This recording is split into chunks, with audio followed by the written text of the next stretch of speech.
All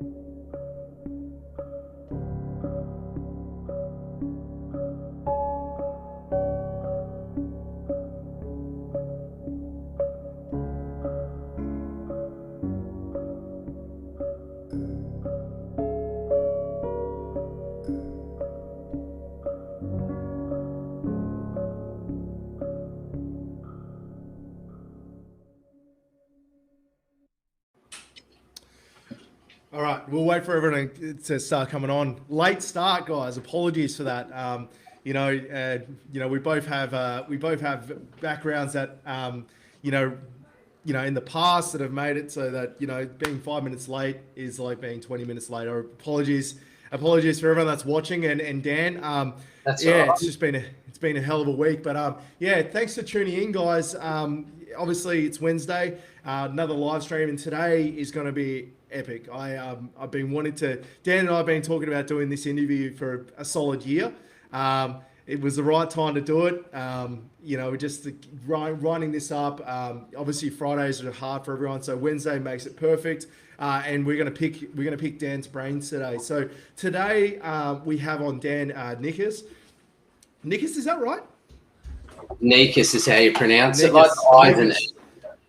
That's it. So, Dan and I have been friends for a long time, so this is all good. I've never really mentioned his last name and anything. So, Dan, the interesting thing about Dan is Dan's a really interesting guy with a really interesting background and backstory about how he got into this space as well. And the one thing about Dan is he's a wealth of knowledge, and he can do amazing things with Facebook ads and just marketing in general. And he's got some pretty interesting approaches to it all. And interestingly, has a lot of skin in the game himself personally, not just from an agency perspective. So we're gonna really dive into that today. So hopefully, as always, guys, like if you have any questions, please ask them in the chat, and I'll bring the chat up right now so we can see that. There we look at that.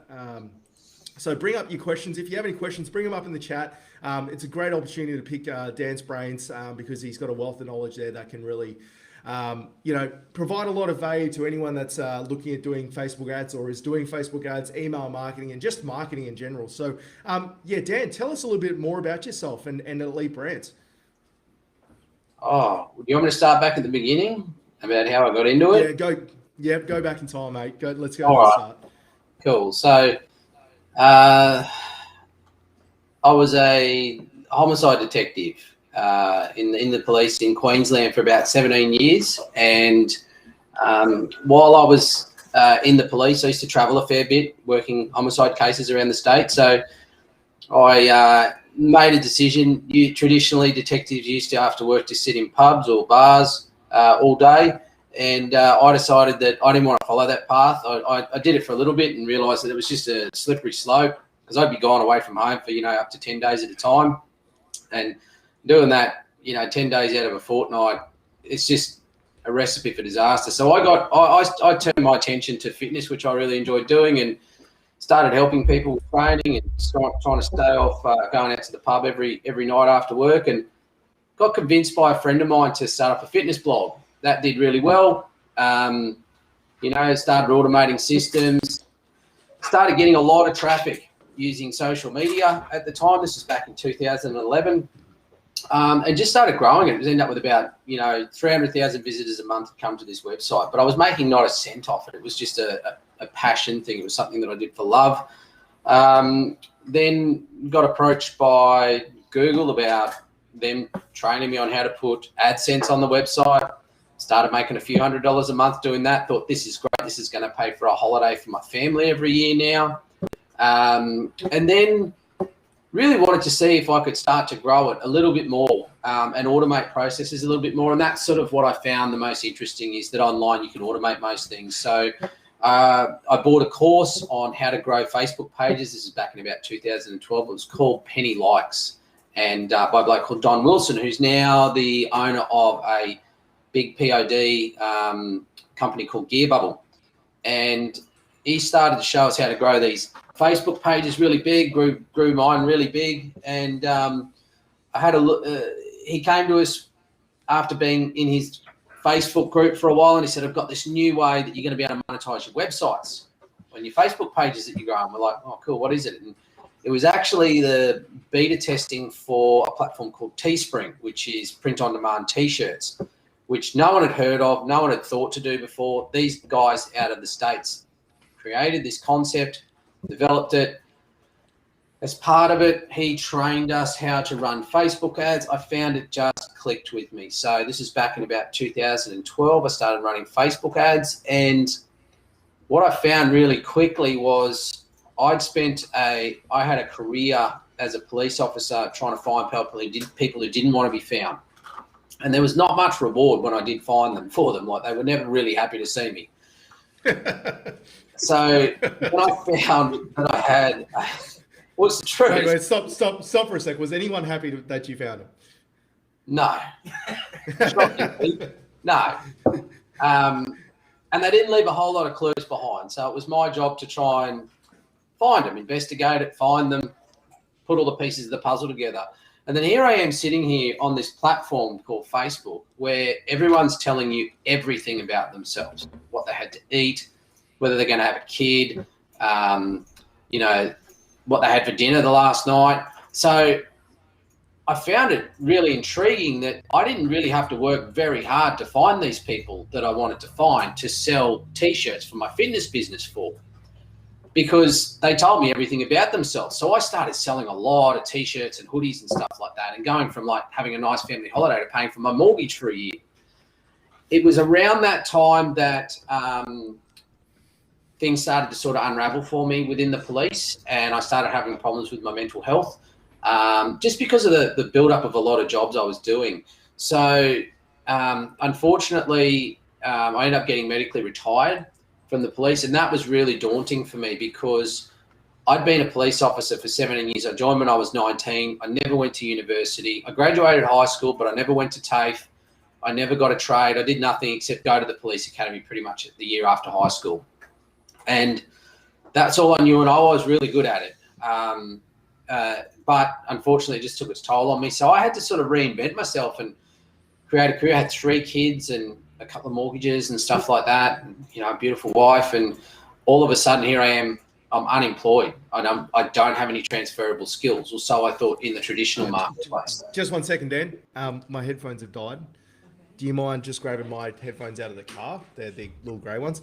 Keep talking. I can't hear you at the minute. Just my headphones have died. That's all right. This is real. This is the problem with live streaming. So just bear with me. I'll just grab a second set of headphones. Yeah. That's all right. 2 is 1, 1 is none. Let's see if these work. Just say something, Dan. Nah, gotcha. Hear me? All right. Can you hear me? Sorry, mate. Got me?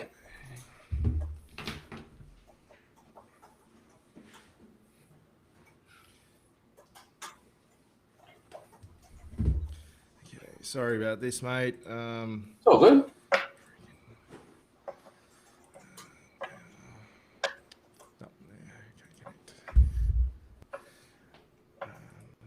There we go. Just say something, mate. Gotcha. Can you hear me?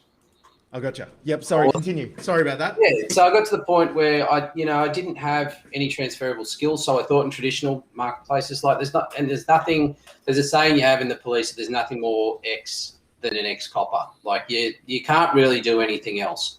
I was very good at doing what I did, but that just doesn't transfer into too many other sectors in the workforce. So I really had to make a fist of this online marketing. I'd started to see some success. So what I thought is, well, I can't keep selling to the same people all the time. So I needed to expand what I was selling. So I started growing Facebook pages and the strategies I was taught in all different niches, for nurses, for Irish Americans, for people that rode motorcycles, for people that love fishing, lots of different passion niches, and started selling all these products to them as well. And actually became more successful at it than I actually thought I really was. I just thought I was doing what everyone else was doing and that I was earning a nice living out of it. I actually got contacted by Teespring, and they started flying me around the world to be one of their trainers, because what I was doing was unique. The way I was structuring my Facebook ads was different. And here I am sitting over here in Australia thinking I'm just doing what everyone else is doing and everyone else is having the same success. But the truth was most people weren't. So I traveled around the world for them delivering this training. In about 2016, I sort of saw the writing on the wall, though, for that industry. It was starting to become really saturated. They really had a lot of sellers.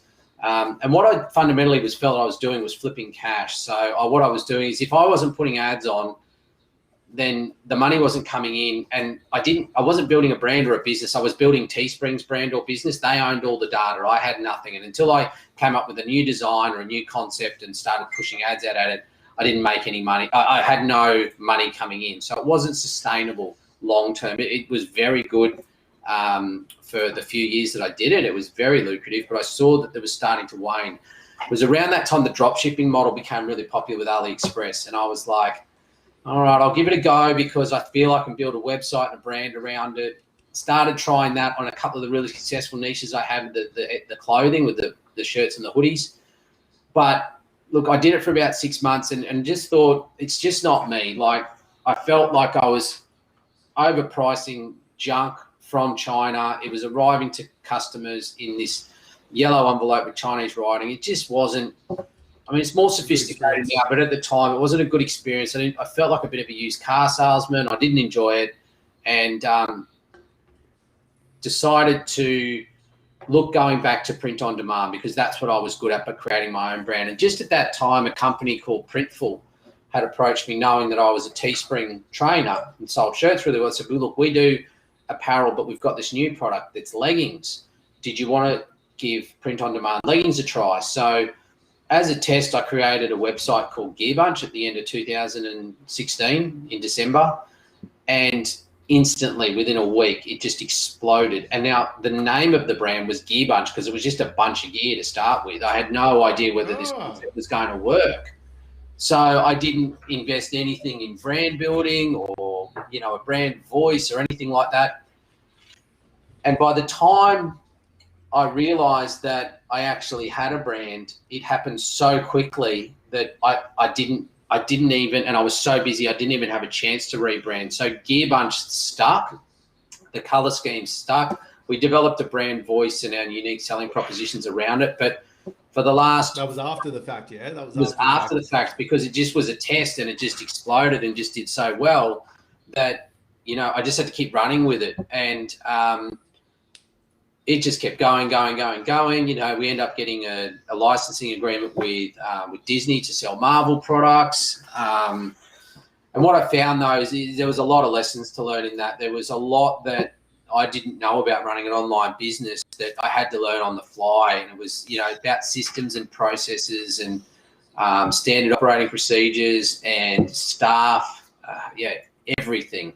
Being accountable, setting goals, all these sorts of stuff. Because what was a test that just boomed, it was like a bit of a runaway train in that I didn't have any systems around it all. So I had to really rein it all back in. And part of that system development was getting agencies in to help me run certain components of it. I still love running Facebook ads, but I knew we could do more with email marketing. We tried a few agencies and to be honest, they were okay. They just weren't great. And I didn't think that we were getting the value for money that we could. Hey, Wendy. G'day, Wendy. How you doing? and just quickly, if you have any questions, we're just going to be we're talking about, if you just tuned in, we're talking about email marketing, we're talking about Facebook ads, we're talking about print on demand, we're covering a lot of ground today. So if you have any questions, pick Dan's brain while he's here because he's got a wealth of knowledge. So hi, Wendy. Continue. Sorry, Dan. I just wanted to. That's all right. Do we answer questions in the chat? Yes, we do. Put the questions in the chat and we'll answer it for you, Wendy. So so email marketing was a big one that I saw a lot of potential, and it wasn't being done very well because a lot of the guys that came through the industry the way that I did, with print on demand, they didn't own that data. They weren't sending email marketing because it was going through a third-party company. Now that we own our own websites, it was just done really poorly or not at all by a lot of people. So we end up bringing it back in-house and just working on it ourselves, and we just achieved amazing results to the point that people started asking me can you do it for us? And I, at this stage, Gearbunch was becoming really well known, and I was getting, again, flown around the world to deliver training on Facebook or Facebook ads or email marketing.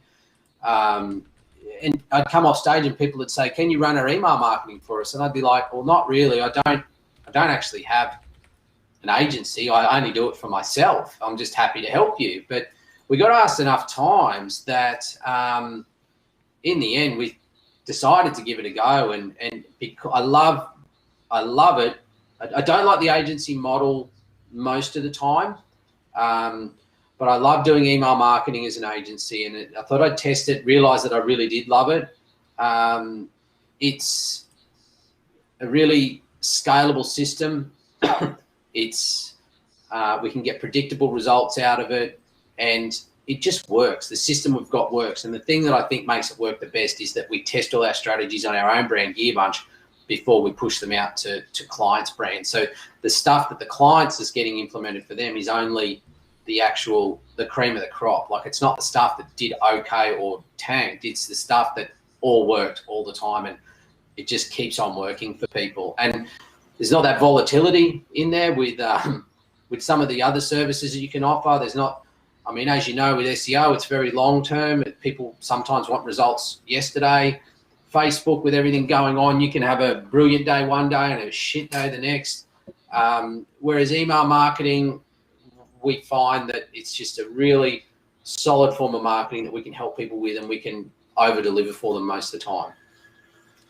It's interesting because email marketing's like, it's been around, it's almost been around the longest out of all the kind of marketing that's existed, but it's also a little bit of the Wild West. No one really, well, obviously there's exceptions to this rule, but like very few people do it that well. I think, most people have like, they have a sequence set up and it's like, it's sale. But, the conversations we've had about email marketing, like the level of you can go to with email marketing and how effective you can make it, is really something I want to talk about today. So obviously, for those who don't know, go check out Gearbunch just for a bit of context, because I really like the fact that all of this, all the stuff that Elite Brands does for clients is been through a baptism of fire in real life situations. You're not some experiment. So check out Gearbunch for some context about where Dan's coming from with that, because Gearbunch is a surprisingly large business. You wouldn't think that leggings would be that popular, but look, every second woman seems to be wearing them these days, and Gearbunch has a decent share of that. So Wendy's got a question. Well, I was going to get straight into some of the questions that we asked. I have a startup which I'm looking to get my first 100 users for. One problem is I don't have money. So yeah, any thoughts on that? Did you start Gearbunch with, did you put a bit of cash into Gearbunch to start it off? Only about $500 is what I had spare to spend on it. And honestly, the testing of those first few products, it really took off. And given that print on demand model is that I don't buy the stock or put the stock into production until the product's purchased, I would receive the money for the client, the product would go into production, and I'd pay for that production post getting the money from the customer. So I had that $500 to spend on ads, but I didn't have to invest in any stock or hold any stock. And it just snowballed from there. And to be honest, it was a pretty lean way to start up, and it was all bootstrapped, and it continues to be till this day.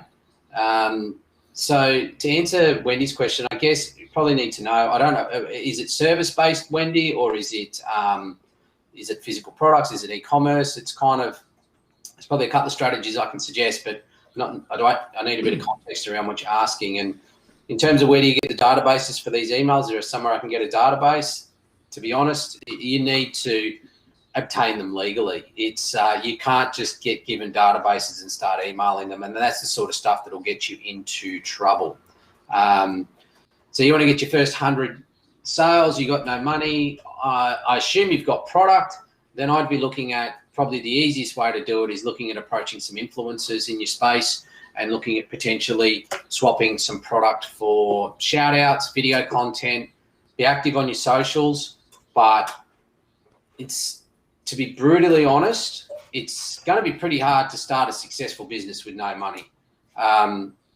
no different to, it's like trying to say, can I open a shop in a town, a bricks and mortar shop in a town, but I've got no money? Well, the answer is going to be no.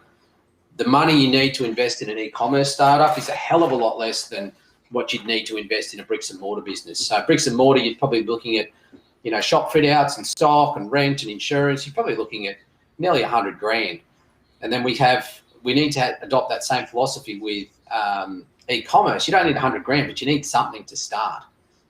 You need something to get people to be aware of your brand, to be aware of your product. So potentially influencer marketing could work. If your product's pretty cool, find some influencers in that space that have a lot of reach and a lot of interaction on their different platforms, and try swapping a bit of product for shout outs and see if that can generate a bit of traction, some sales, some money, and then in turn invest in some paid marketing. I think the word hustle, I don't personally like the word hustle, but I think, there's two options. You either exchange money for, growing something like this using services and just that, or you exchange time for that. So like, if I had minimal cash to start an e-commerce business, I'd be learning skills and seeing if some of these influencers that, need something from me. It's like, if you're starting an e-commerce business, you've got a set of skills that you'll possess that may be of value to some of these influencers. It might be helping them set up an email list. It might be helping them, get a Shopify site up. There's a lot of quid pro quo stuff you can do to keep the wheels moving. Because that was the thing I was going to ask, Dan. Like with Gearbunch, if you didn't develop the brand and you were just some generic legging company, would you have had the success you have today without the strong brand behind it? Even though you didn't choose the brand, it was like it's now a very strong brand. Yeah, would you have had the same success? We wouldn't have, and for a lot of reasons, from a trust perspective, from an SEO perspective, from social media presence to our email marketing database. Look, to be perfectly honest, last year when COVID hit, it caused us a lot of problems in our business. And if we didn't have that brand and that trust and that reputation behind us, I don't think we would have survived the year. If we were a startup in the middle of that, I don't think we would have got off the ground, because when we were faced with a bit of adversity, we went back to our most loyal customers and brand ambassadors and asked them for help to, dig us out of the hole, so to speak, not from a financial point of view, but from a point of view is that we copped a hiding online in terms of from the review platforms like Trustpilot and over in the States, the Triple B. We actually, which is the Better Business Bureau, we copped a hammering off them. And it really, when people were starting to Google us, those reviews were coming up first. And it was not a nice proposition for a new customer to come and look and see these guys, they're getting terrible reviews. And yeah, the biggest problem we were having was shipping times. We had production facilities shut down in the States because they're non-essentials. We had issues with shipping times. And it just caused us all sorts of problems in terms of from the time the customer ordered to the time we delivered to them. So we went back to our brand ambassadors and our most valued customers and said, hey, look, we need a hand. You've been with us for years. This is what's happening. Can we get you to, if you haven't already, just go and provide an honest review for us. If you've got the time. If not, that's cool. And I woke up the next morning after sending the email. It was a personal email from me, and talking about who we were and where we're based, and woke up the next morning, we had 100 5-star reviews sitting there on Trustpilot, just because we'd built up such a good reputation and so much trust with people over the years. So yeah, it's vitally important. You can't just flip from product to product and customer to customers. We always try and acquire customers, which is cool. Then we try to turn them into repeat customers through various different systems. And then we try to increase the frequency between purchases for those repeat customers. Yeah, it's interesting. It's interesting you say that, because I remember in passing we had a conversation about there's a fair bit of copycats in your space. There's some pretty outrageously close copycats as well. So like, without that brand and without the recognition, if you were just Joe's leggings, you would just sort Yeah. of fade. I think during a really quiet, period where like there is something testing you would just like fade into the darkness because there's nothing really to defend. It's Well, we found that we've had a lot of competitors come and go. They're pretty much just direct rip-offs, like you said. They'll rip off our designs. They'll rip off our website layouts. They even rip off we've had people take our ad creatives that we've actually professionally had produced and put their own logo over ours and run those ads as their own. And even our own ad copy. It's different. Yeah. The thing is that because we've built such a strong brand, our lifetime value of our customers and our average order value is a lot bigger. So average order value for Gearbunch is $150 US. So you have all of these new copycats coming through, and they don't have that database. They don't have that brand recognition. They don't have that lifetime value. They don't have that average order value. I can spend more on ads to acquire new customers because I know what my lifetime value of my customer is and I know what my average order value is. So they might turn an ad on and say, all right, well, if I don't get a conversion for this for $35, then I'm going to turn this ad off. I know I can run mine for double that because my average order value is double that. So I know that with confidence, I outbid them in auctions and I stay there longer because whilst they're taking losses, I can keep running ads knowing that I'll get a conversion. Whilst it might be costing double what they're costing, I know that that's what the strength of my brand is. So yeah, people look at my average cost per acquisition, $70. Other brands couldn't sustain that, but I can because of the, those average order values and that lifetime value we've got with the customers. Yeah, all the back end, all the other stuff that goes involved, not just the front of house stuff to acquire. No, so yeah, they copy the tip of the iceberg. They don't see what's under the water.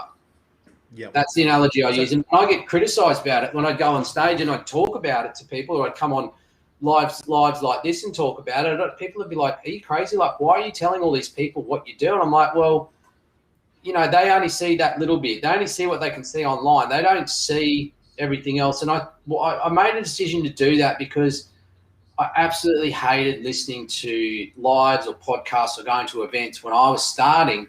And these guys would get up on stage and they'd tell you all these fantastic things and they'd show you all these figures, but they'd never tell you who they were or what they did. And it was always that, probably my old police brain, I'd just be like, that shit can come from anywhere. Like, how do I know that's legitimate? Like, how do I know you're not just up here trying to sell a course to me and you actually don't even run a successful e-commerce business? So I made a conscious decision to be open with everyone and honest with everyone. And look, I think it's brought about more opportunities than it has brought about negatives. So we've got Wendy's got another question there. You want me to answer that one? Yeah, you go for it. Yep. So how do you obtain your sales? What do you think made your guys blow up? I was able to get 1,000 Instagram followers with barely any sales. Honestly, you need to get some money behind you to actually start driving some qualified traffic to your website. I never concentrate on followers on Instagram or Facebook.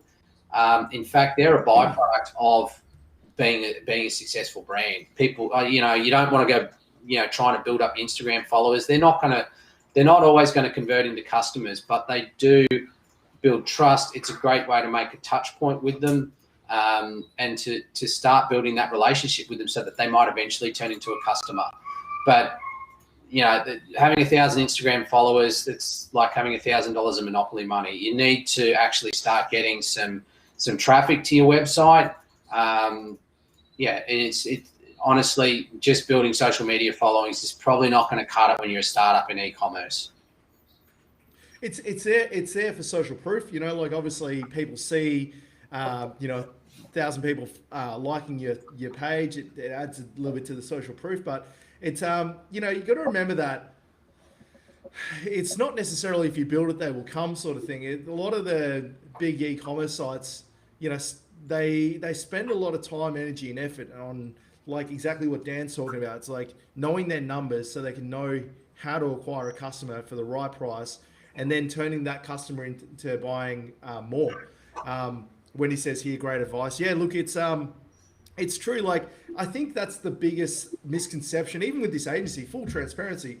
I probably spent about 60 grand getting this agency off the ground. That's probably like washed out, to a point where we were profitable, which, relative, like when it's your own cash and you're dealing in your own pocket, it's a lot of money, right? Yeah. But relative to starting a plumbing business where you spend 60 grand just to buy the ute and the tools and you haven't even turned over a cent, it's Yeah. quite You haven't a even got a cost-effective way of customer. doing it. Exactly. And, you're right. Like, go and, as much as like we're talking about hustle, and I don't like the word, but, there's a garage full of stuff at your house. There's plenty of ways to just scrape a few pennies together to get enough of a war chest to acquire. The secret, if I was going to give any advice, the secret is finding finding the right information or finding the right people to help, so you don't spend that money in the wrong way. That's probably if you got $1,000, let's say for instance as your budget, you need to make sure that every single dollar of that is going to acquiring customers, and making sure that you're getting the flywheel going, so that then you can start to focus. Like, what would your advice be in regards to like worrying about cost per acquisitions and things like that at the start? Did you worry about that much at Gearbunch at the start? Your cost per acquisitions and 100%. The metrics are what stops you from wasting money. You need to have an understanding of what you're doing. And look, a bit of context. I didn't start Gearbunch at the end of 2016 and start from scratch. It's not this overnight success story. Yeah, it blew up, but I'd already been doing this for 5 years before. It was just Gearbunch was the thing that blew up for me. I'd had successes and failures before that, but fundamentally what I'd been doing is for 5 years educating myself. So when I started Gearbunch and I was approached to test it, I knew what I was doing. I knew how to use the platform. There was some components of the online business that I had to learn along the way, but I had a skill set that allowed me to know with confidence. I had $500. Let's invest that. But I knew what I was doing. So you can't just come into it and think it's a good idea. There's so much free information out there. Just immerse yourself in it and learn it and surround yourself with the right people. Most of what I learned was not through paid courses. There's 1,000 paid courses. There's always some shiny new object to look at. It's putting yourself in the right groups with people that resonate with you. There's a lot of Facebook groups, and you can just learn and ask. And there's lots of people that will offer to help you. Like me, I'm in a lot of groups and I help people all the time because I got a lot of help when I started and there was no expectation of anything in return from those people. So educate yourself, get really good at one particular thing and focus on that. As an example, someone asked me today, why don't I run my own Google ads? And I said, because it's a whole new skill set. They think, yeah, but you're really good at Facebook ads, like global trainer for Facebook, which is fantastic. And I love it, but that doesn't translate to Google. That's a whole nother skill set that you have to learn. And they're like, really? And I'm like, look, fundamentals of marketing are the same, but that whole platform, I look at it and I get confused. And all the options that are available there, I don't know which ones to pick, which ones to do. Facebook, I can do with my eyes closed. But I became really good at Facebook ads. I didn't try and make myself average at everything.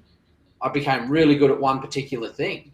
And that's the foundation of what Gearbunch was built on. And then I became good at other things and email marketing and systems and processes and all those sorts of things. And that just evolved as the business evolved. But get good at something first and concentrate on that. You won't waste your money then. You'll come into it with enough knowledge to know with confidence that you're investing in your business. You're not just, trying to learn how to do something. Yeah, that is the single best advice I've had on this stream so far. I reckon. Like, I think people forget that none of us, anyone does marketing, none of us this industry's only existed for 20 years max. So that's like Amazon level, like but like the industry's only exist. Like everything that I've learned has just been watching YouTube, done a couple of courses here and there, but YouTube, everything you ever need to learn about SEO is on YouTube. It's very fragmented and it's like you have to kind of know it. But like for full context, how I learned how to do SEO is I took the tools that the industry used, like Ahrefs and SEMrush, and I basically just Googled what every part of the tool did, because I figured that if it was in the tool, there was a reason it was there. So I would just Google what is domain authority, what is URL authority, and I just went through the whole tool, looked at all the bits of it, and you could do that with anything. It's like in some email marketing automation tool, you could like go to the tool and just Google what all the different parts of it do, and then once you have the background, I think what the biggest hurdle for people is they look at it and go, wow, there's so many bits to Facebook ads, but actually, if you understand the language and you understand the principle behind how it works, really you're just like looking at the different individual elements, but like the fundamentals of how Facebook ads work doesn't matter if they add new bits or they're running old bits. It's all Facebook ads. So I think that's if that was my advice, you can put it this way, you can save a lot of money and a lot of heartache by just having a very, very cursory understanding of what you like from a marketing perspective, what things can and can't do.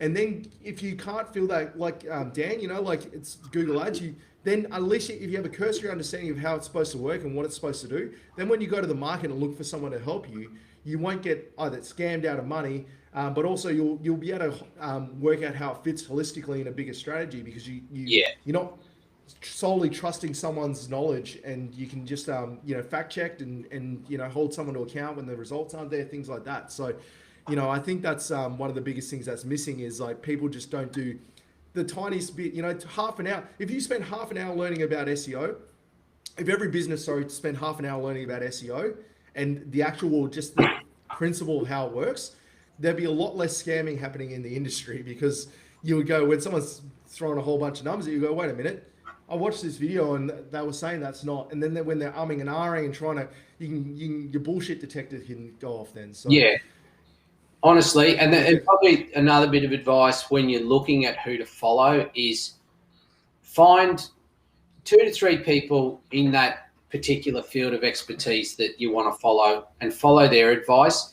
Don't cherry pick. I get that all the time. So someone will come to me and they're like, wow, Gearbunch does so well, and you teach people how to run Facebook ads, and I saw at this conference, and they say, well, how can I do this? And you explain that to them. And then you see them pop up in another group the next day and they ask the same question and they get a bit different advice, and they pop up in another group and they ask the same question and get more different advice.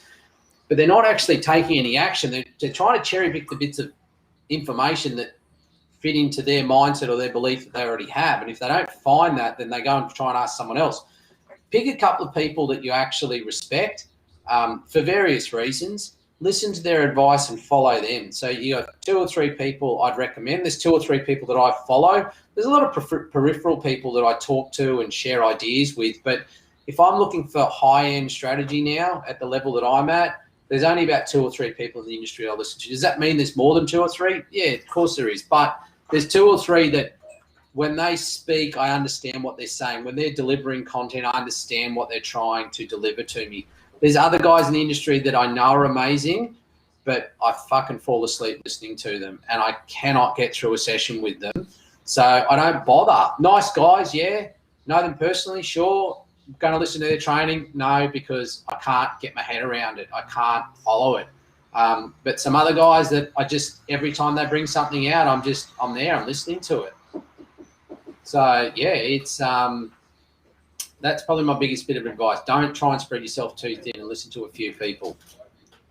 Well, you get that analysis paralysis too, don't you? When you start getting 3 or 4 people telling you different things, yeah, you start to just go, are any of them right? If you got 4 people with 4 different opinions about the same topic, who's right? I actually found the best success I've had, especially with SEO, is by just having a very, very good understanding of how it works fundamentally, and then just taking tiny bits of information from everyone and formulating my own way of doing it. And what I found why it works so well is because if I'm doing something that no one else is doing, then it works a lot better than 100 people doing the same thing. So because that's the biggest thing too. Like there's no like right or wrong way to do marketing. So like all because this guy's got a lot of influence and he's got a million followers on YouTube or whatever, it doesn't make him the best SEO on the planet or the best Google Facebook ads person on the planet. he just got a bigger audience to soundboard to. But honestly, some of the people that get the best results don't tell a soul. You know, they're onto something, they do it really well. They're like, they want to keep their like secret juice to themselves. Yeah, and then you got to get a base though before you can start evolving and developing your own stuff. And yeah, 100%. and we've both been through that, and that's why, you know, that's probably the hardest part for people to understand, is that there's really no such thing as an overnight success story. It's like that everyone's got some story before that, and yeah, Gearbunch did well straight out of the gate, but if I had spent 5 years before it doing what I did, like Gearbunch would have been nothing. Yeah, more than likely, like. You know, I wouldn't have known what to do or where to start. It would have been Gearbunch 2.0 or whatever was after Gearbunch, because you would have learned all your lessons with Gearbunch. Track. Yeah, it's so true. I think that's, you know, that's the other thing is, you know, a lot of agencies use their customers as experiments, and I think if you don't have your own stuff to work on and try things on, and, you know, like I've got my affiliate sites, and I've just bought an e-commerce store, so I'll be picking your brains about that soon. But, you know, if you don't have things to try yourself on and just to experiment, and there's like the thing is with my affiliate sites is, like, if they fail, you know, it only affects me at the end of the day. It doesn't affect a client, someone's livelihood. So like, I can try things on them that I would never try on a client site, because it's like, well, actually, there's a risk that this may not work or has a detrimental effect. But if it does work, then you can learn a lot by doing it in practice. And I think, you know, I was only having this conversation today with someone I met. A lot of agencies genuinely just don't care whether your business succeeds or fails. No. They don't care if it affects your livelihood or not. And they're like, oh, they didn't get your results. Oh, it doesn't matter. You know, it's, you know, I've got 20 other clients, you know, you'll fall off and whatever. But yeah, I think, I think that flows onto everything. I think, because that was the other thing I was going to ask about Gearbunch. How much of your time is spent, like how much, so a proportion of the day, and you may not specifically do it, but like your team, how much is spent on like customer support and customer service within Gearbunch? Because traditionally, where I'm asking the question is, traditionally most people think e-commerce and drop shipping, print on demand, these like passive level sort of services. They think that there's not a huge amount of work involved in the background. You just sort of set it up and forget about it. There's a lot. We've got a full-time support manager that works on our team. So yeah, we've probably there'd be 50 to 60 hours a week spent on support, spread across the support manager, contacts with our suppliers, like how much support they have to offer us, and then obviously my involvement coming in over the top if there's decisions that need to be made that impact the business financially. So probably 50 to 60 hours a week of support gets pushed through, and that consumes the majority of the work hours for Gearbunch. If you were to work, you know, an average week out, there'd be more support time spent on support than there is on any other factor of the business, and that's the nature of it. That's, you know, if you don't, like I said, if you don't have repeat customers, your lifetime value is terrible. Constantly trying to acquire new customers, and it's just a constant battle. So you might as well, it's cheaper to get someone to buy twice than it is to get a new customer. So we might as well treat our customers that we have well and convert them into repeat customers. And we quite often do that through support. You know, sometimes we'll have people, they'll contact us with a complaint on the support desk about, I don't know what. You know, it could be about the time it took for the delivery to get to them, or the fact that they had to, you know, exchange it for a size, you know, because it is apparel and it does, you know, size variations, and we can turn a negative experience into a positive one with them. And what we find is, more often than not, is during that process of interacting with them and solving their problem, they quite often place another order. Not because we've asked them to, but you'll just quite often, we'll go into the support desk and we'll see, oh, they've actually placed an order yesterday when, you know, we've been resolving this problem for them for the last 3 days. And it's because we're real people talking to them. You know, we actually there and we respond, and, you know, we don't just ignore them. And there's a lot of e-commerce businesses that do just ignore that support or ignore the problematic customer. But, you know, same as deleting comments off Facebook, we don't delete them, we respond to them. If someone's got something negative to say, then, you know, embrace it and take that as an opportunity to sell your business, you know, to say, hey, look, yeah, we don't get everything right, but, you know, what can we do to fix this problem? Or, you know, you answer the question as best you can and just be honest. And people's bullshit barometers don't go off as much when, you know, they go somewhere and they can see, hey, this person did have a problem. You go on Trustpilot, people have problems with our business. Like, you can't keep everyone happy. And it's usually the minority that are the most vocal. But there's not a negative comment on Trustpilot for us that hasn't been answered by our staff. You know, it's sometimes very factual to say, hey, you're incorrect. Here's your tracking number. We can show it as delivered to your house on this date, when they're complaining that it never got delivered. And that builds a lot of trust for two reasons. One is if there is a problem, we address it. So that gives that person, you know, the potential new customer a bit of safety, a bit of goodwill, makes them feel like that they're not going to be ignored if there is a problem. And secondly, no one really believes, and I think Amazon did the research on it, no one believes 1,000 5-star reviews and not a single negative review, because you can't keep everyone happy. No, especially, and it's a lot of, you know, if you're a small business, you know, a plumber, and you got 10 5-star reviews, it's different. It's like, you know, definitely. But, you know, when you see an e-commerce site, like we see it a lot in the outdoor blind industry, you'll go on, you go on something like Trustpilot or Product Review, and there'll be a company with like 6,000 5-star reviews, all with like a sentence. It's like, that's actually more counterintuitive than them having 4.2 stars, and like one in every 10 comment is like a neutral or negative one, and then they answer it. It just sets off that detector, doesn't it? I do, and you find that's human nature. I think the research that Amazon did found that the sellers that had, I think it was a 4.8 star review. Yeah, and there's currency in replying. Yeah, so it's building. Yeah, by replying, it actually adds more trust as well. But yeah, I think it's about 4.8 was what they found as their most trustworthy sweet spot. Yeah. Yeah, well, it makes sense because you don't want to have 3.8 stars or something. There's a middle bit in there. There's not. If you're terrible at your business, you need to improve something. It's no one wants to buy off someone who's getting 2.5 stars out of 5. Like, it doesn't evoke a lot of trust.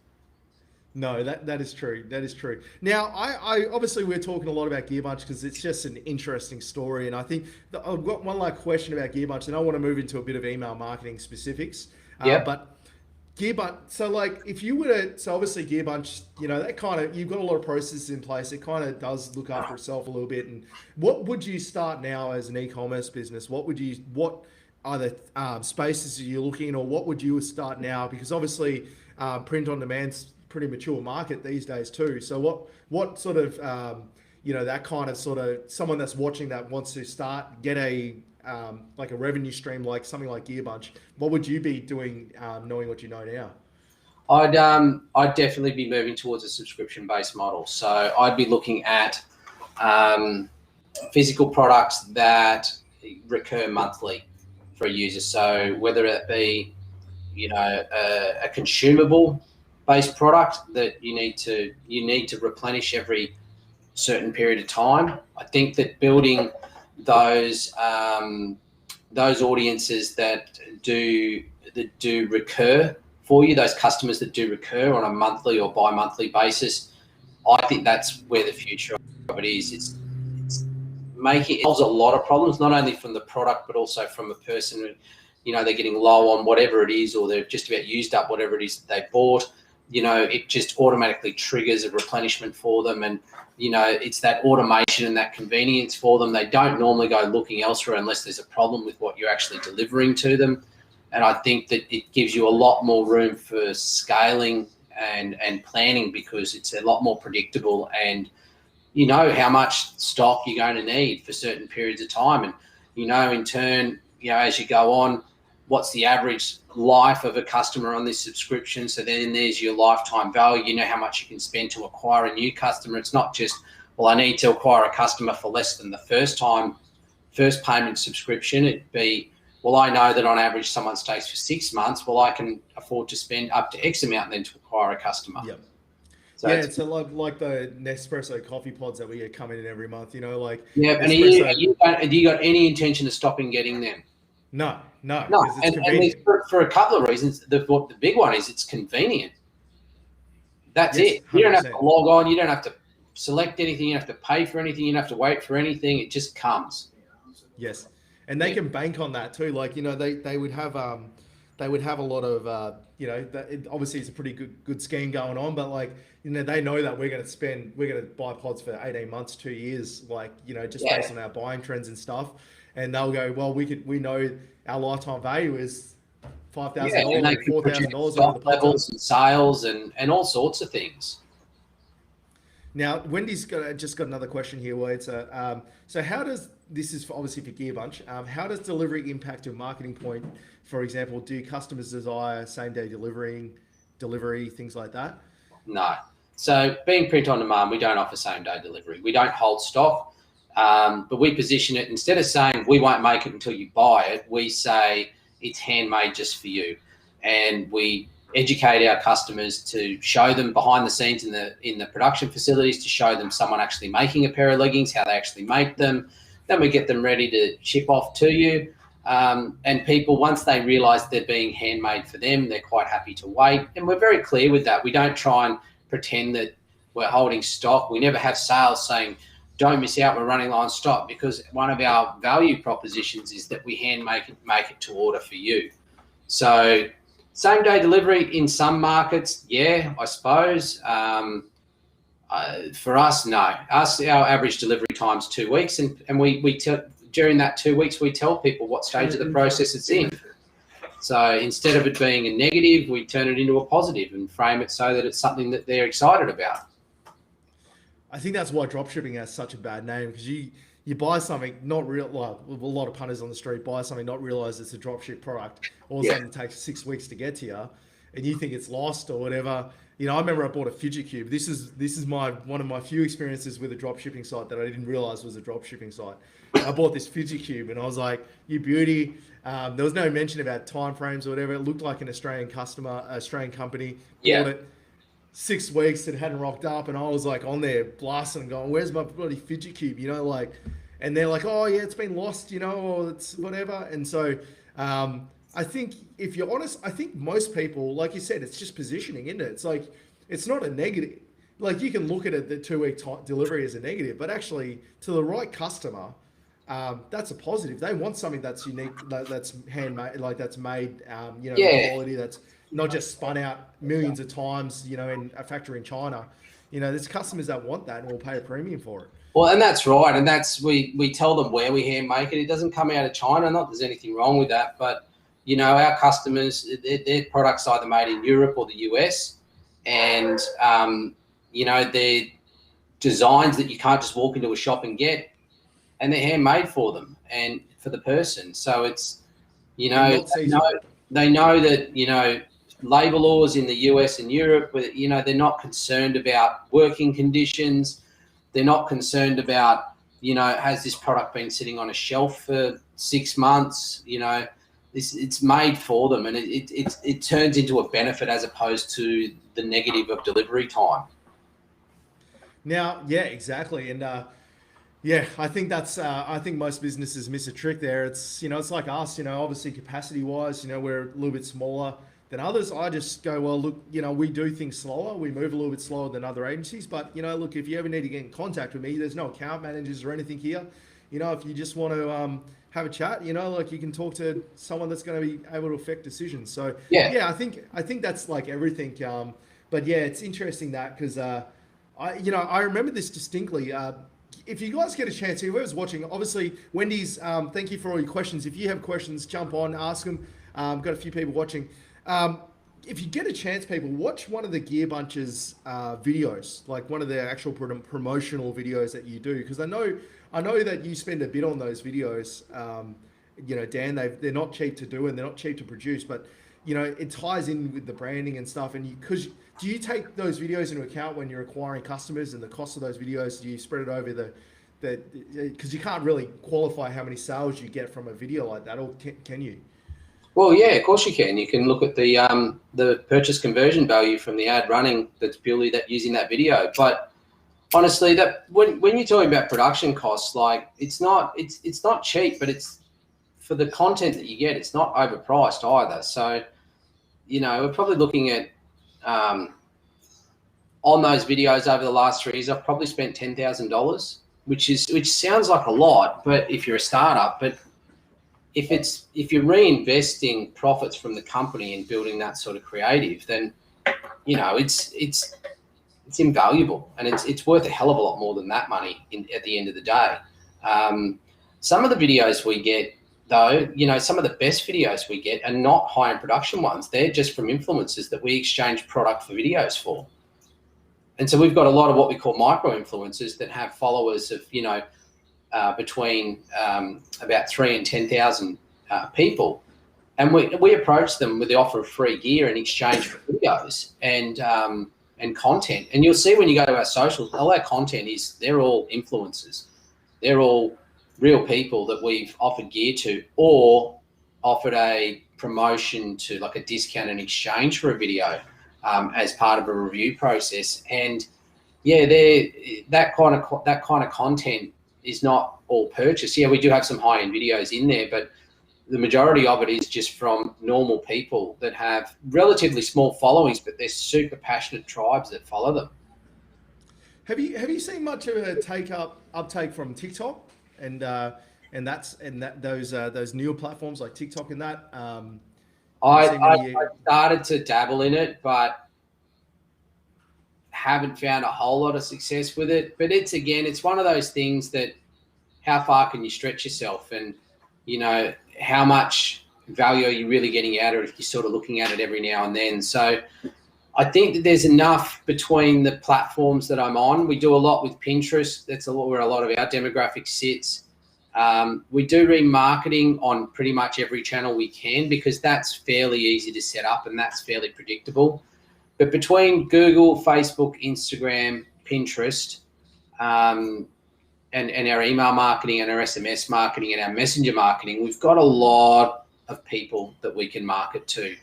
And we do have remarketing set up on Snapchat as well. That tends to work pretty well. TikTok, not so much. It seems to be getting more sophisticated, and we'll probably give it more of a go as it grows even more. It's not the user base that needs to grow. It's more the actual advertising side of things that was a little bit underdeveloped when we first looked at it. It's probably the easiest way to say it.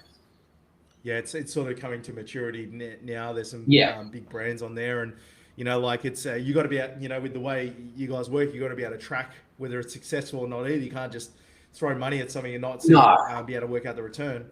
100%. Yeah. Okay. So let's dive like the two key things today. Facebook marketing, because obviously for those who have just joined us, Dan is a global trainer for Facebook. Yeah.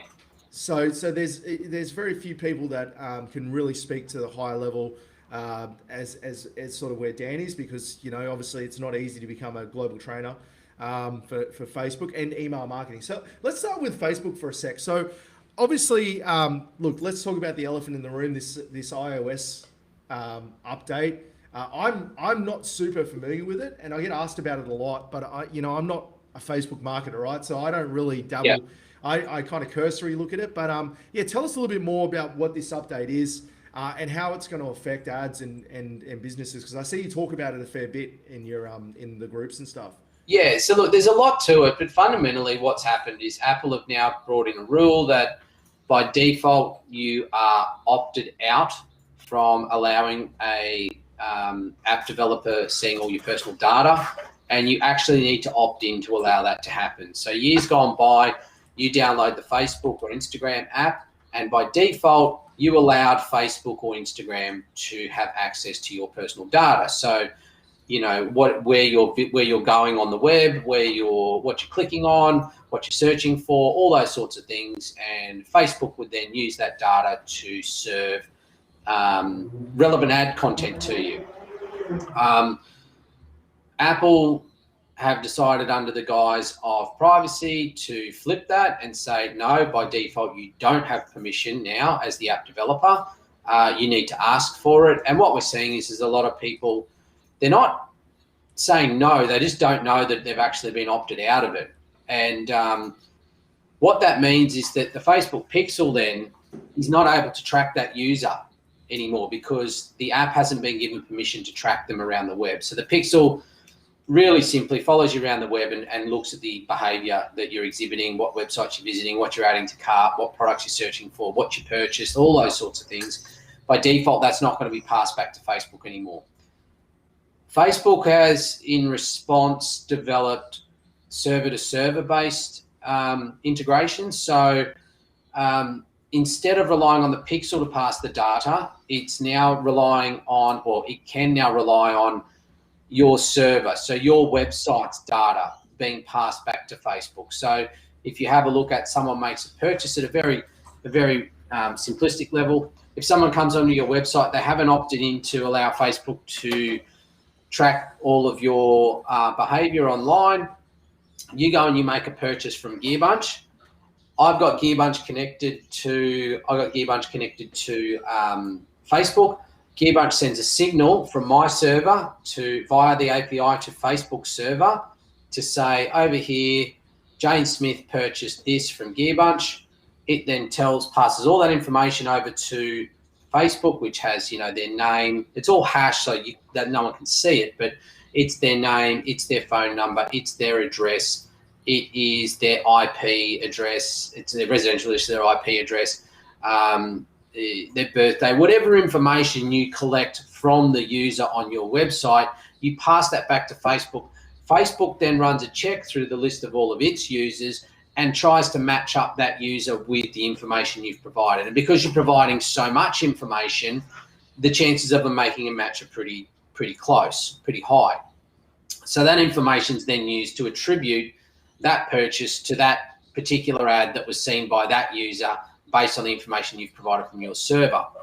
So if you haven't implemented the server-to-server tracking yet, you need to, because whilst the pixel events are still firing now, as iOS 14.5 gets adopted by everyone around the world, we're going to see a big drop off there with the pixel effectiveness. And so what would the tangible effect be on a business that's running, because obviously there's a lot of high level there, and but like, so let's say I'm just a small business, and someone's running Facebook ads for me, agency, and they don't do this. What will be the tangible effect you reckon you'll see once this wide 14.5 gets adopted? You won't see the reporting won't be there. You won't see. There won't be attributed sales. There won't be attributed view contents, add to carts, any of those sorts of things, because nothing's being tracked. So without that, I don't know how you run the ads. You need something to measure an ad's performance or effectiveness.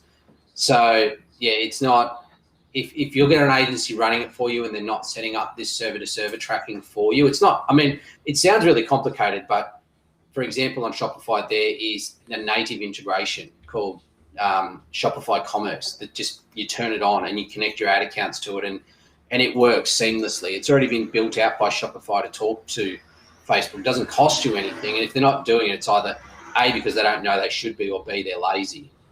Like we're talking, it's like a 5-minute job to do. WordPress, I imagine, has got something similar, but you need to do it. And if you don't do it, then your ads aren't going to perform, and you're not going to be able to measure them. Yeah, and so right, okay. So has this server-to-server technology been around, but Pixel's always just been the best way of gathering? No, it hasn't. It's been developed in response to this, knowing that this and Google cookies are going to be depreciated next year as well. So they've had to develop a system that doesn't rely on third-party permissions, like from Apple or from Google, to be able to track the users. So it still wouldn't fire through an app though, eh? Like if they hadn't, so like it will fire through a website because that's server-to-server, but if they're like Amazon, for instance, right? Like if you got the Amazon app and you're using that, they wouldn't, if you haven't given this permission, then it wouldn't gather that data through an app. It's only going to be through website stuff. No. But in saying that, I don't see how you couldn't set it up so that information from the purchase on the app's aggregated on your website and then passed back through to Facebook. That would work. I don't know the specifics of how it would work in terms of the information from the app to Facebook, but I can't see why that can't go into your website server database and then push back through. How you make that work, well, I'm not sure between the app and the server, but there has to be a way. it just depends on how you've built the app, I suppose. Like if you've built it to call from the server, call from the web server as opposed to a specific server designed for the mobile for Yeah. the app. So there'll be a lot of. I mean, this is the big thing. I suppose why I brought it up is because it's it's a big talking point right now in the space. But no one. It's like when there's an update in SEO. It's like a lot of people talk about it. But you don't really know what it's going to do and how it's going to affect things until it actually rolls out and then you react to how it does it. And look, even from Facebook's point of view, they're being totally honest with us, is that they don't even know how it's going to impact performance. Yeah. They need it to roll out to see how it impacts performance, and then they'll develop a response around that. They've developed what they can for now in preparation for it, but knowing, like, they can't predict adoption rates of how many people are going to opt in or opt out. They don't know what's going to happen until it happens, and they've got to develop strategies around that or systems around that. And you'll know it'll be a priority for them. They won't be just sitting there twiddling their thumbs as soon as they start seeing info. Yeah, they've got shareholders that they have to report to, and their ad revenue's a massive component of the business's profit. They're not just going to sit there and go, nah. They're gonna. Look, there's a couple of things that'll happen. They'll develop a better system to what they've got now, and secondly, I think you'll see them push towards an on-flat platform e-commerce experience where you can pay and process orders within the Facebook app, so you never have to leave their backyard. Yeah, so they can track it the whole way. Now, Wendy's got a question here. This is obviously about Facebook ads. Is it better to have a broad target audience or a specific target audience? Yeah, that's like the $1 million question. It depends what your objective is. If you're trying to increase some brand awareness and you're trying to get your name out there and you're trying to get your brand out there, broad targets will work better. In different stages of the funnel, specific audiences work a hell of a lot better. So top of funnel, I like being a lot broader. As we go through our middle and bottom and our post-purchase funnels, we need to be really specific because we're putting a specific message in front of specific people. So it's top of funnel, go broad. Get the name out there. It's a hell of a lot cheaper going broad. But as you move through trying to actually convert them into purchases, I'd always recommend going more specific then. So give us an example of a broad audience for something like Gearbunch. Is like one of your top of funnel ads. Okay, so yeah, top of funnel would be an interest of leggings. We look at females aged 25 to 54. 25 to 54 because that's our target market. And we look at our tier 1 countries then. So we look at where we sell, what our top 10 countries are that we sell to, because we sell around the world. But yeah, like something like an interest of leggings there. That broad. Yeah. That broad, yeah. You can go that broad. Like if your goal is to get people to view content on your website, they're a female, they're aged between 25 and 54. They're interested in leggings. We exclude people that have visited our website in the last 30 days. And we say to Facebook, go out and find people who want to come to our website and have a look around.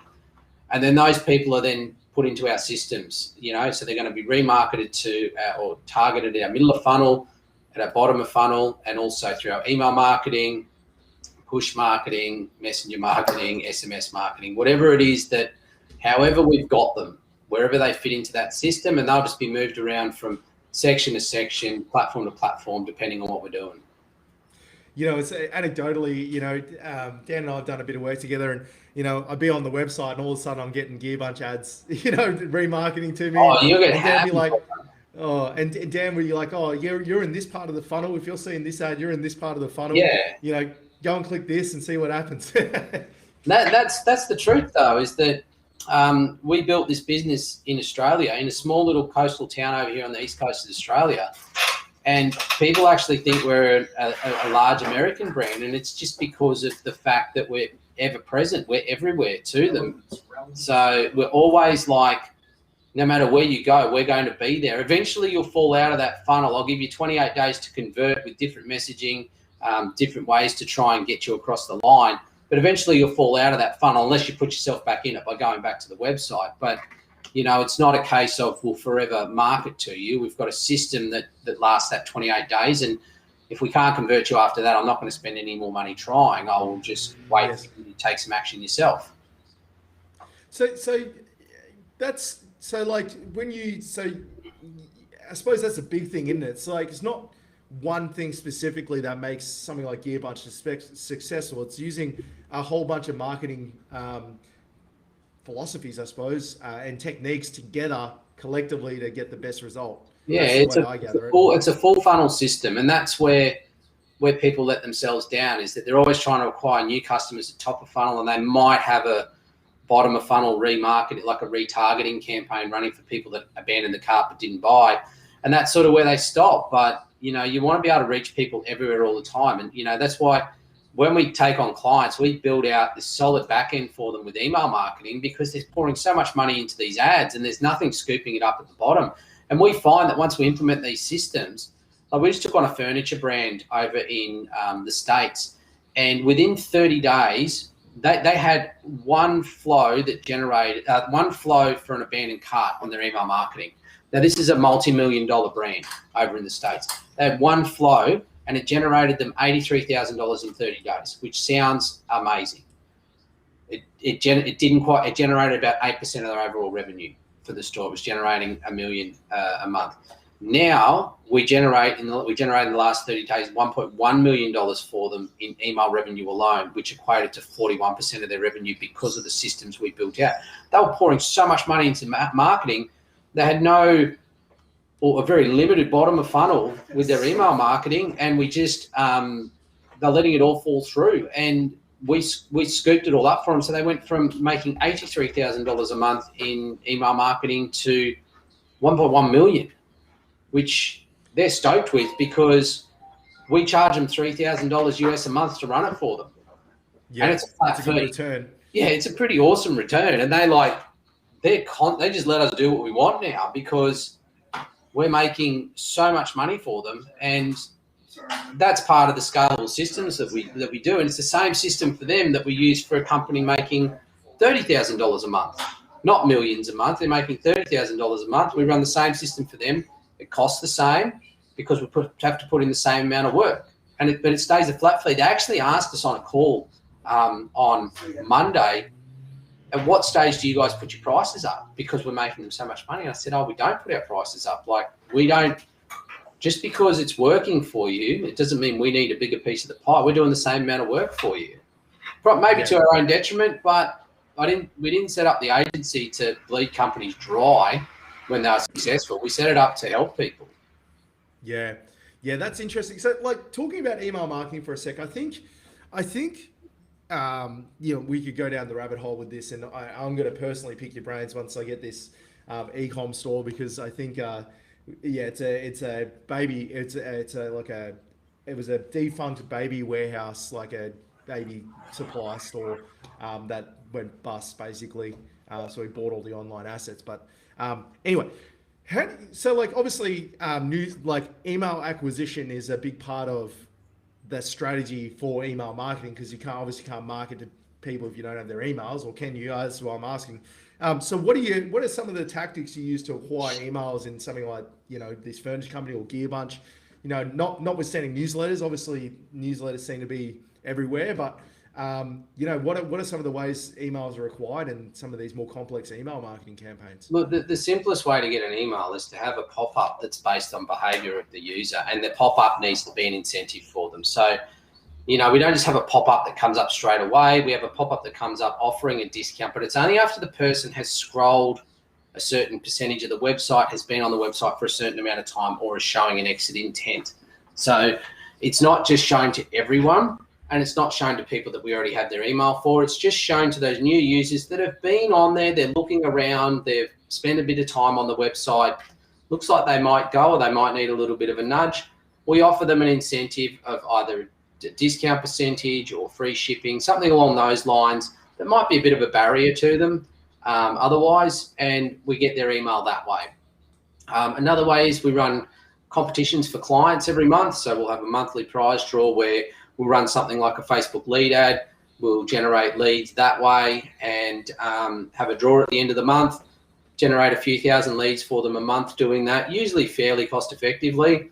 And then at the end of the month, they just form part of our normal email marketing ecosystem. So they go into that normal campaigns or flows depending on what behavior they exhibit on our website.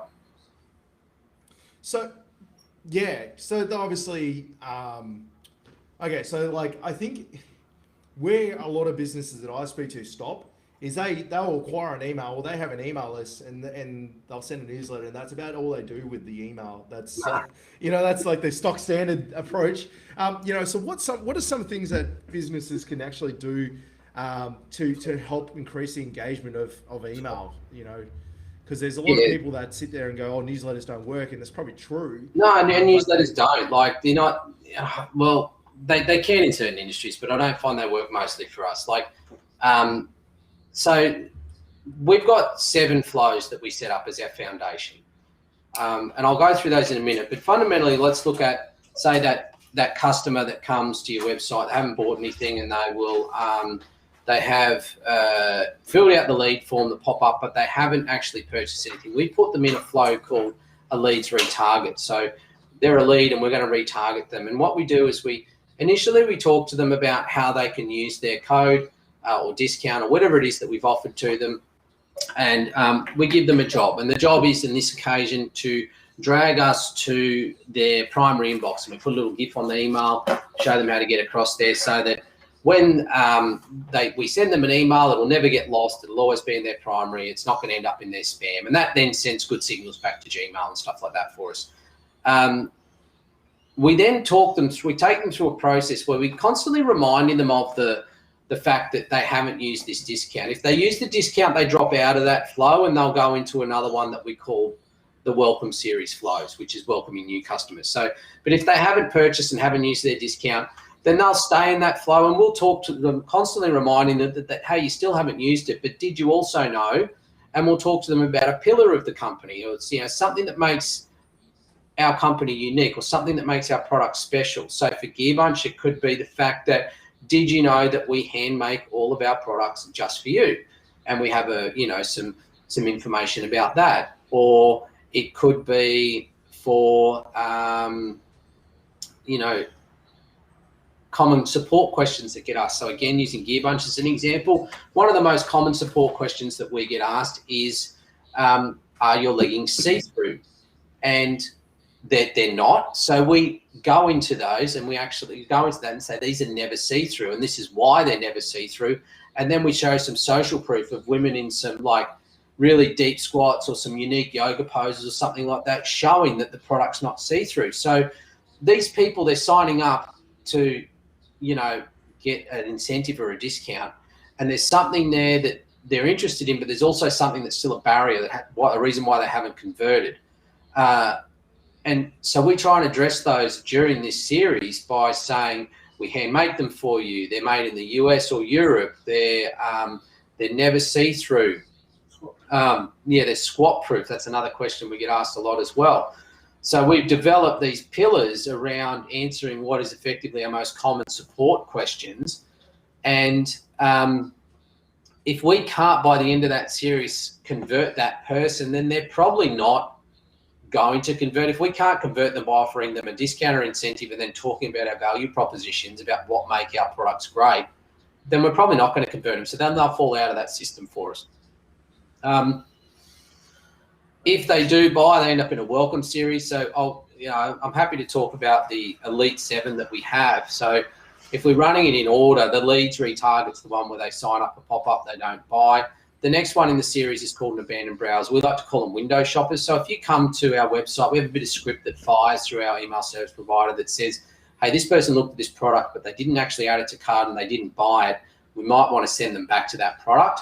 So we have a series there talking about, hey, you left this, we're sure you're interested in this. This is a quick way to get back to it. Further down that flow, we try and incentivize them with a discount, which is on par with the pop-up one. We don't want to overly discount the brand at this stage. Next step down is if someone adds something to the cart but doesn't start the checkout process. So again, bit of script fires. We actually take them directly back to their cart. Further down that funnel, we've got them that they get to the checkout. They initiate the checkout, but then they fall out of the system. If they do buy, we then have 2 welcome series emails. One's called Welcome New, which is for new customers, and they get spoken to a little bit differently than people that have bought from us before. And the welcome return one is, again, this is people that have bought 2 or more times from us. and they get different messaging again. It's more about, hey, welcome back, and thanks for being a great customer again. And we go through some of those pillars a little bit with them, and then we try and get them back within that series to buy again by offering a bigger incentive than what you would normally get from the pop-ups. The last one that we have is called a win back, and that's for customers. The time varies, but if they haven't been active for a period of time, like opened or clicked an email, then we will try and use an incentive to get them back into our system. So they might possibly have been a customer 3 months ago, or they've signed up to the lead form and haven't converted. We'll try one last time to get them back into our system. If not, and they've gone through that and they still don't open or click an email or make a purchase, then they'll be out of the system for us. So that's our 7, our basic ones that we set up. And that's the same 7 we set up for the furniture company that's doing so well. And it's one story of many of companies that do so well. On average, we normally get depending on the brand, between 20 and 30% of their overall gross revenue from our email marketing efforts, which is a fair bit when you consider that if you're not doing it at all, if someone came to you with an offer and said, hey, I know a way to get you an extra 20 to 30% in sales, you'd be like, how? Like, how do you do that? Yes. And it's vital for a lot of these bigger businesses too. And it doesn't matter, do you find it works best with product-based businesses, or can a service-based business, benefit from a good sequence, like hypothetically, like a plumber or something like that? Or is it really something that works well? It could work, but it's just not. It's not going to be as granular as that.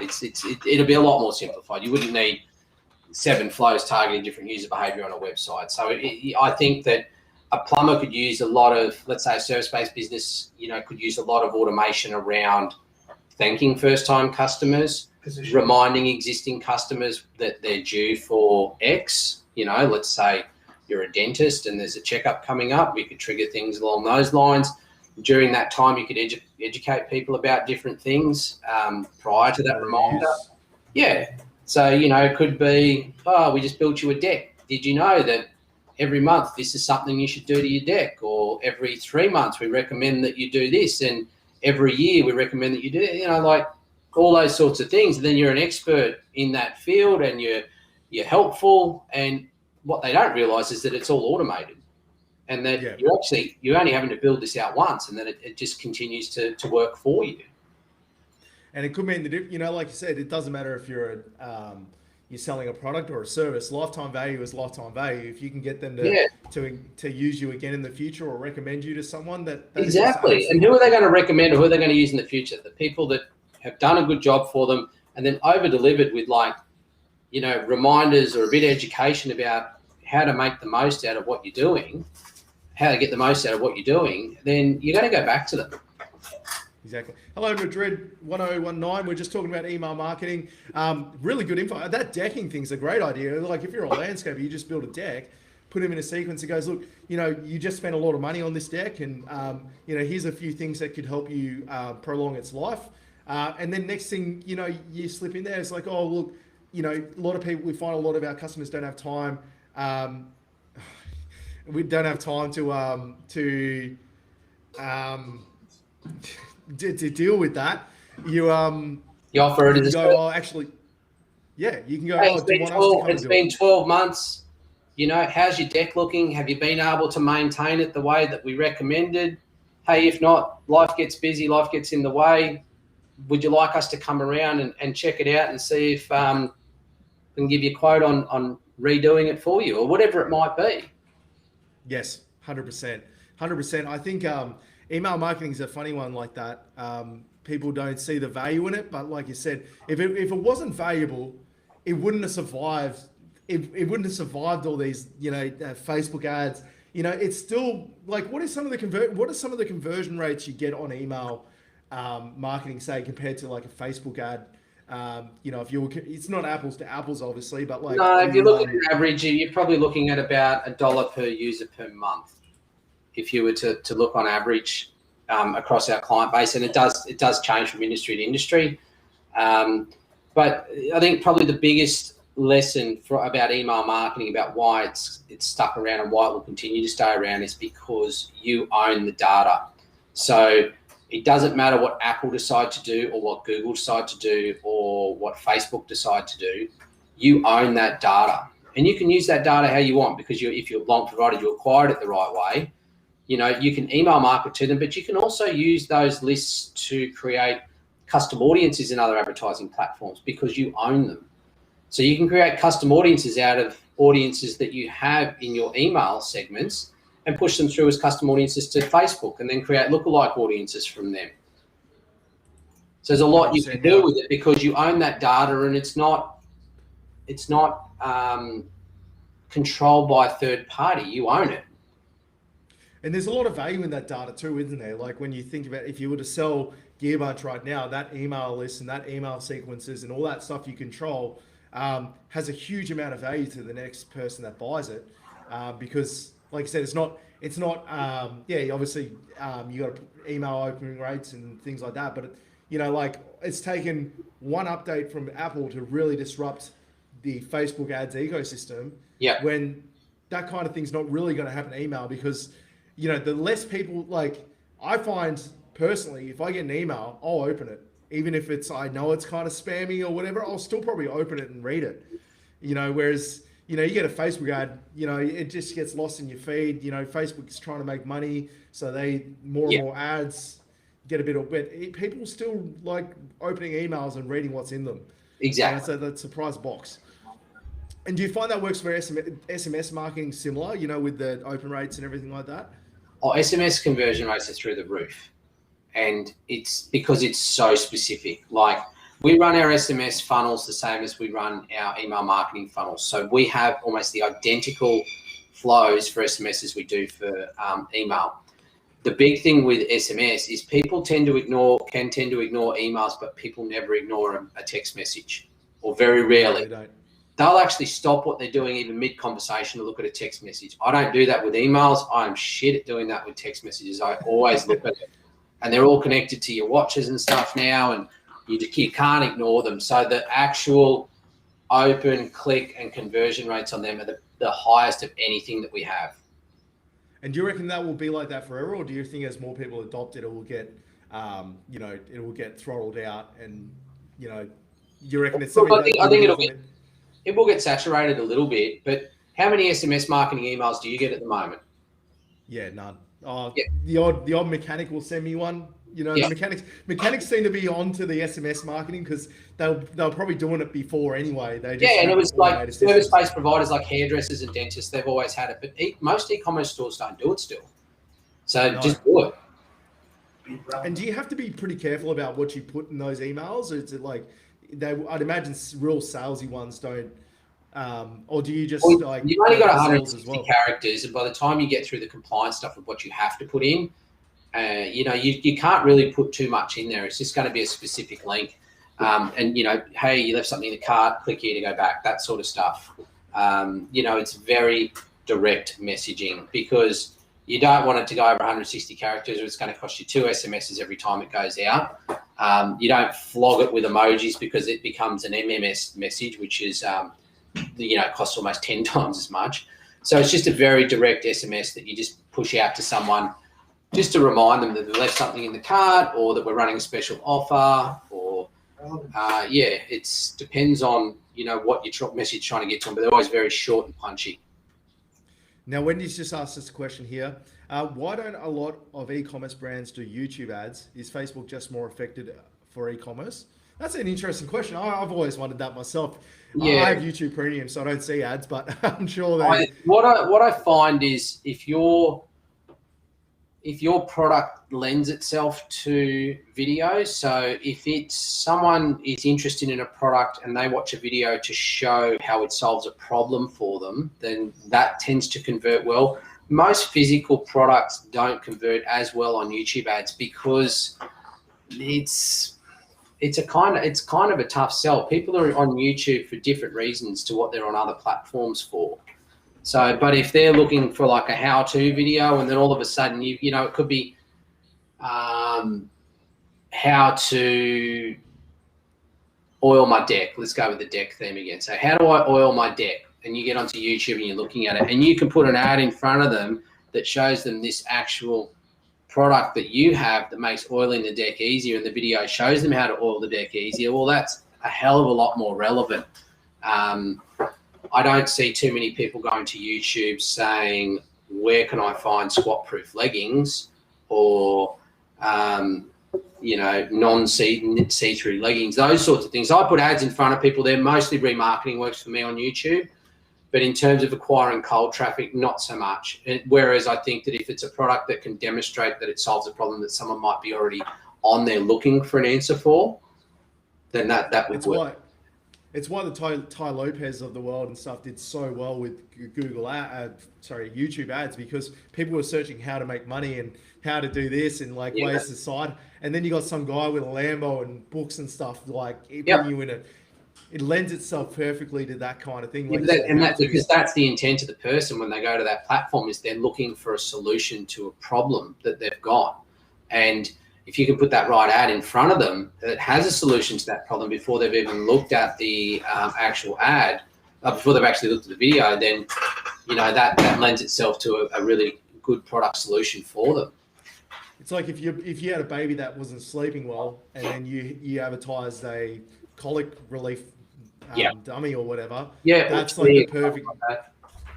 I never thought of that, but that works. That's probably why those. Yeah, like there's because some guys make a lot of money through YouTube ads. Because when you think about where the people come from as well, they're not always in the YouTube ecosystem searching within YouTube. They're actually, whilst there's a lot of search in YouTube, a lot of them are searching through Google, and those YouTube videos are popping up as a priority because they're owned by Google. So they're popping up the top as solutions to those problems. You click on it because Google's told you this has a solution, and the first thing you see is a solution to the problem, but in fact it's an ad. It solves the problem that you're trying to figure out. Yep. It's like it's probably why I like YouTube Kids so much. The kids, they just this copper where they stopped advertising, so you couldn't target children with ads specifically. Yeah.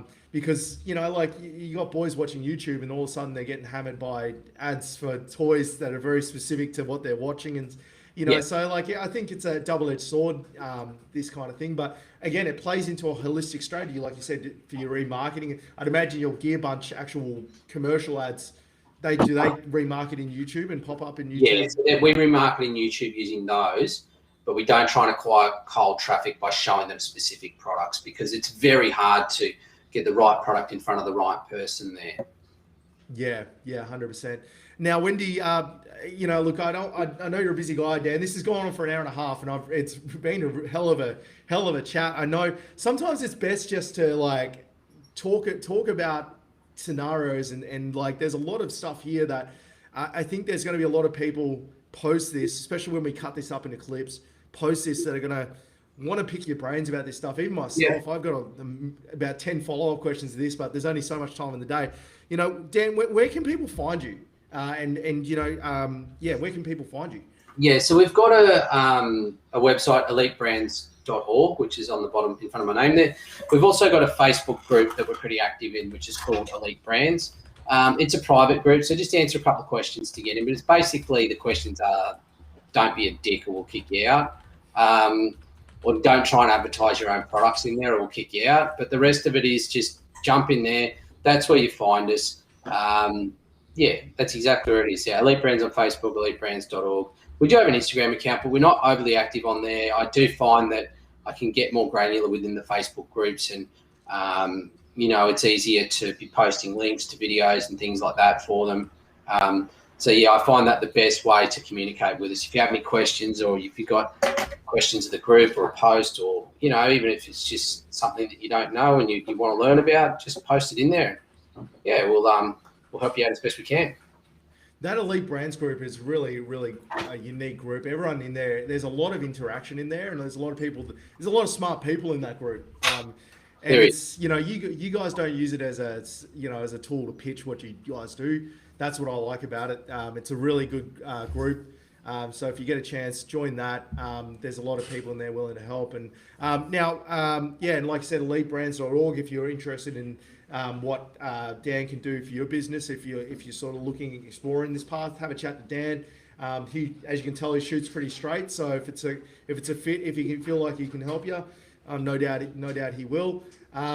the last thing I wanted to touch on before we sort of finish up is, what's the future for Gearbunch? Are you going to continue to just grow the brand and continue to acquire customers, or are you taking it down different paths? What's the sort of plan of attack going forward with knowing what you know now about,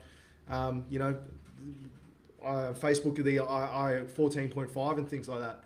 But we're just going to keep doing what we're doing. It's successful, it's consistent, it's sustainable. We enjoy doing it. I'm not pushing it very hard at the moment in terms of with the uncertainty around paid media. It's not. We're not redlining. Normally this time of year is our quieter time of the year anyhow, so it's coincided with this change. So we'll look at quarter 3, quarter 4 ramping things back up again.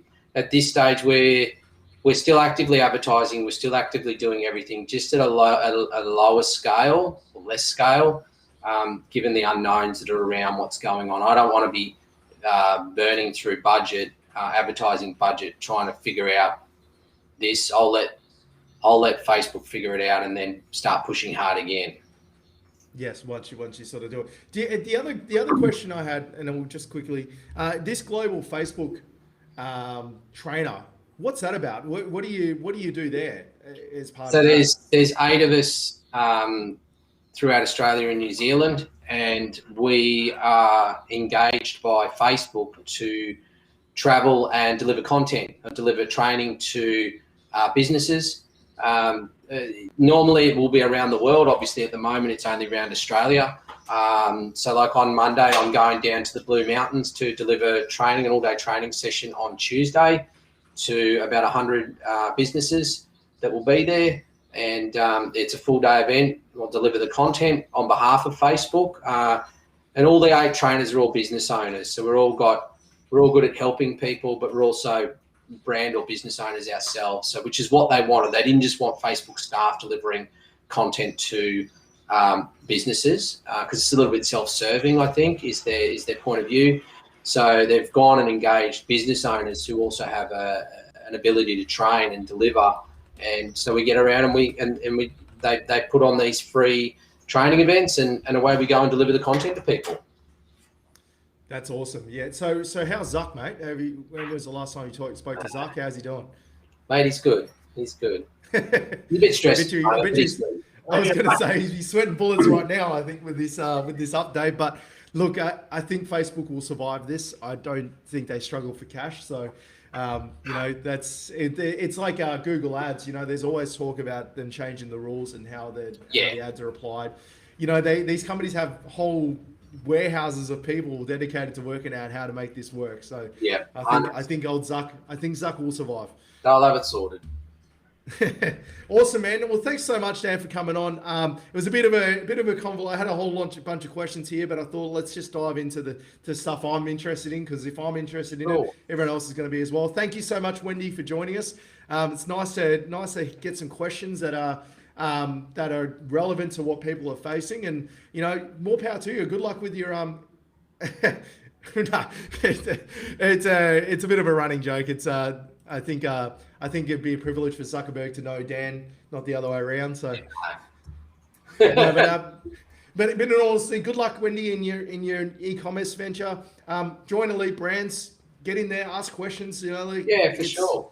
There's a lot of value in that group, and there's a lot of people that have e-commerce businesses. So you'll be able to pick the brains of some real smart people in there. Guys, next week, make sure you join us. Who's on next week, Michelle? Oh, I've got Will Wang from Growth Labs. So we're going to be talking about direct outreach copywriting. So ties in well with what we've done here, because I'd imagine with your email sequences, there's a lot of copywriting involved, getting those right. And we've been personally doing a lot of work with Will Wang about improving our email copywriting and outreach, and it's worked wonders. So make sure everyone tunes in next week. Will Wang, he's an absolute beast. Everyone knows who he is. He's one of the best copywriters in the country. So make sure you tune in for that. Thanks very much, Dan. And we'll catch everyone next week. Thanks, guys.